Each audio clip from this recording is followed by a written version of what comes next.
നമസ്കാരം, ഞാൻ ഡോക്ടർ ഷഹന. ഇന്ന് ഞാൻ പറയാൻ പോകുന്നത് വെള്ളപ്പൊക്കിനെ കുറിച്ചാണ്.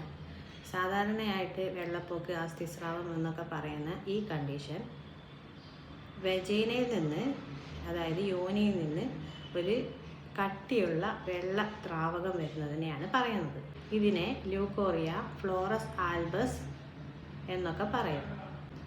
വെള്ളപ്പൊക്ക് ഉണ്ടാവാനുള്ള കാരണം ഒന്ന് ഹോർമോൺ ഇംബാലൻസ് ആണ്, വേറൊന്ന് എന്തെങ്കിലും ഇൻഫെക്ഷൻ കൊണ്ടാണ്. വെള്ളപ്പൊക്ക് ഉണ്ടാകുമ്പോൾ ഈ വെളുത്ത ദ്രാവകം തന്നെ മഞ്ഞ കളറിലും പച്ച കളറിലും ഒക്കെ ആയിട്ട് ക്രോണിക് കണ്ടീഷൻസിൽ വരാറുണ്ട്. ചില ആളുകൾക്ക് വന്നു കഴിഞ്ഞാലും അത് പെട്ടെന്ന് തന്നെ തനിയെ മാറിപ്പോവാറുണ്ട്. എന്നാൽ കൂടുതൽ കാലം ഈ വെള്ളപ്പൊക്ക് നിൽക്കുന്ന ആളുകൾക്ക് അത്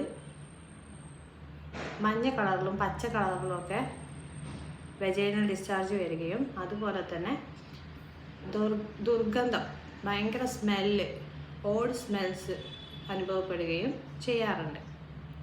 ഏറ്റവും പെട്ടെന്ന് ട്രീറ്റ്മെൻറ്റ് എടുക്കണം, കാരണം അത് സ്പ്രെഡ് ചെയ്യാൻ സാധ്യതയുണ്ട്. അതുപോലെ തന്നെ വേറെ പല അസുഖങ്ങളായിട്ട് മാറാനും സാധ്യതയുണ്ട്.